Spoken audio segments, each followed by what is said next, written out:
What's good, Westside? It's your boy CJ, and today I have a little something special for you guys. As you know, February is Black History Month. Even though Black history should be discussed in more than just 1 month, February is when it's talked about the most. Martin Luther King Jr., Madam T.J. Walker, Mae Jemison, and Jackie Robinson are only 4 African American people that have impacted the way that we live in this world today. If you don't know those names, that's okay. I'm not gonna judge you at all. But today though, I want to tell you guys about another name that I know, and his name is Thurgood Marshall.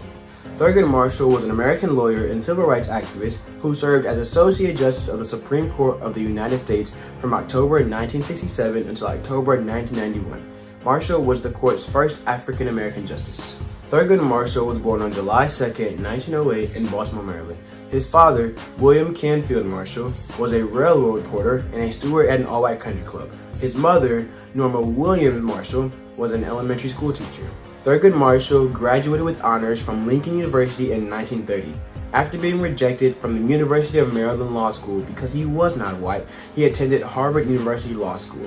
There, he got his degree in 1933, ranking top in his class, and he was only 25 years old. After attending Harvard University Law School, he began the private practice of law in his hometown, Baltimore, Maryland.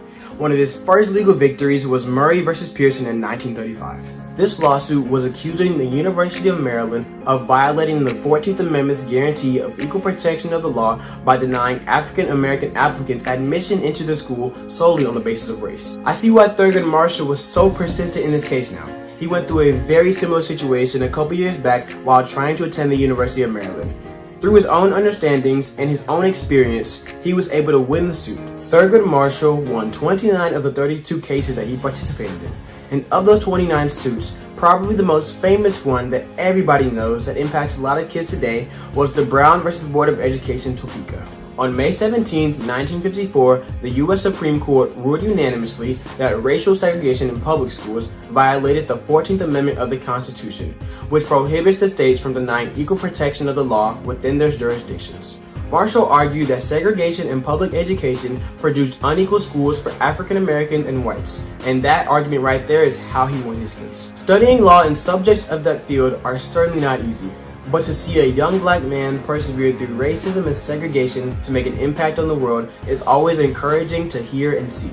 Mind you, this was the late 20s and early 30s when he was getting his college education. The Harlem Renaissance was also prominent during this time. But hey man, I'm glad I was able to tell you guys about Thurgood Marshall today. I encourage every young black woman and every young black man to go out and make a change in the world, whether it be big or small. Also, let's continue to talk about black history, not only in the month of February, but March, April, May, and so on. Thank you guys for listening. Love you, Westside. Peace.